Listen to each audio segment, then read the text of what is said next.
guys? Welcome to the first ever edition of the Spotlight Countdown with me, your host, Alex the Great. This is my giant wall of nerddom, and without any further ado, let's begin. Today we're going to be looking at 7 wrestlers that you probably forgot held singles titles in the WWE that are still currently part of the roster. Coming in at number 7, we have Kalisto with the United States Championship. Although it was only a year ago, many have already forgotten that not only is Kalisto a former United States champion, but he actually won the belt on 2 occasions last year. When his Lucha Dragons partner Sin Cara was out with a shoulder injury, Kalisto began competing in singles competition in January 2016. With his flashy offense and lucha chants, Kalisto connected with the crowd very quickly. On the January 11th episode of Raw, Kalisto won his first United States Championship in an upset victory over Alberto Del Rio. At the time, this was considered a big deal since Del Rio had dethroned John Cena in clean fashion to capture the United States Championship in the first place. However, Kalisto ended up dropping the title back to Del Rio the next night on SmackDown. Kalisto then recaptured the title at the Royal Rumble pay-per-view, once again upsetting Alberto Del Rio and becoming a 2-time United States champion. From then on, Kalisto was relegated to defending his title mostly on the pre-show of pay-per-views, defeating Del Rio at Fastlane in a 2 out of 3 falls match, and even defeating the pre-show stopper Ryback on the pre-show of WrestleMania. During Kalisto's surprising 119-day title reign, he regularly competed in tag team matches as one half of the Lucha Dragons, often coming out on the losing end. He was used more in the tag division than as a singles wrestler, leading to some to forget about the championship altogether. He later dropped the title to Rusev at Extreme Rules in May of that year. After showing his lackluster mic skills on commentary and his legendary Lucha Thing promo backstage, Kalisto hasn't seen much success in singles action these days. In all honesty, people probably talk about that awful promo more than they actually talk about his 2 title reigns. Number 6, Luke Harper in the Intercontinental Championship. I can almost hear some of the viewers saying, "Oh, that's right," when seeing the bearded big man on the list. But make no mistake about it, the former Wyatt family member is also a former Intercontinental Champion. In 2014, Harper was awarded an IC title match after declaring his allegiance to the Authority. You may have also forgotten his short-lived catchphrase, "I'm a team player." On the November 17th episode of Raw, in an impromptu championship match, Harper defeated Dolph Ziggler for his first and only IC title to date. Harper would hold the title through Survivor Series, losing to Team Cena as a part of Team Authority. After a 27-day reign, Harper lost the title back to Ziggler in a ladder match at TLC, in his hometown of Cleveland, Ohio. Though his reign was short-lived, Harper became the first Wyatt family member to hold singles gold in WWE. Since then, Harper has won the Tag Team Championship as a part of the Wyatt family under the Freebird role, but never another singles championship. After a stellar set of matches between him and the likes of Randy Orton and AJ Styles, the future does look bright for the big man. You know, personally, I wouldn't mind seeing Luke Harper with another run with the IC title. I mean, look at how happy he is. See, how can you say no to a face like that? 5. Curtis Axel in the Intercontinental Championship. That's right, the son of Mr. Perfect, the former social outcast, and the current Raw Ghost is a former Intercontinental Champion. In 2013, after spending nearly 2 years back in NXT, the former Michael McGillicuddy was repackaged as Curtis Axel. Upon debut, Axel was treated like a big deal, scoring victories over Triple H and John Cena. Well, count out in DQ victories, but victories nonetheless. After Hot Commodity Fandango was sidelined with a concussion, Curtis Axel took his place in the Triple Threat match against Wade Barrett and The Miz for the IC title. Axel ended up winning the title on Father's Day, and in the process, Mr. Perfect and Curtis Axel became the first ever father-son pair to win the IC title. While this was a feel-good moment, the title reign was pretty forgettable, with Axel scoring pay-per-view victories over R-Truth and Kofi Kingston. Axel's title reign also suffered due to his affiliation with Paul Heyman, who was involved in a much bigger feud with CM Punk.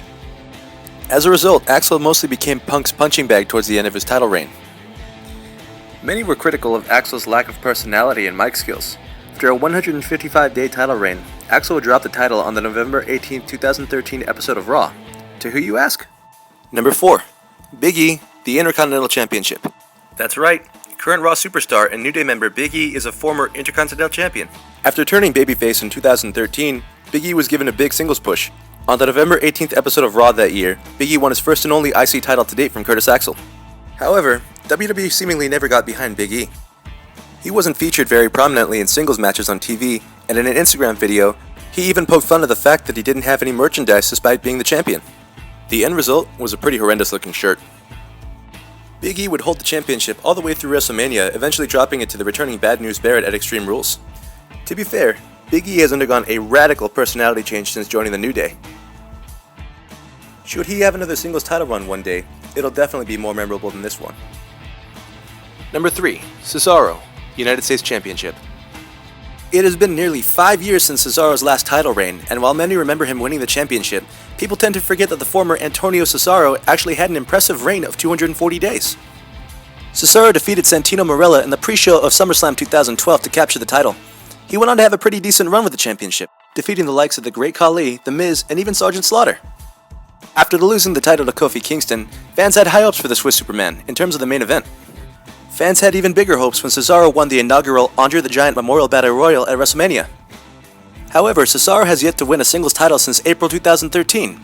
As of March 2017, Cesaro has lost 10 IC title matches, 9 US title matches, and 2 WWE World Heavyweight Championship matches, adding up to a total of 21 televised title match losses in singles wrestling. Cesaro has found success in tag team wrestling, winning the gold with the likes of Tyson Kidd and Sheamus. However, a large majority of the fans would undoubtedly like to see Cesaro once again find success in singles action. Number 2. R-Truth and the United States Championship. Well, this one came right out of left field, didn't it?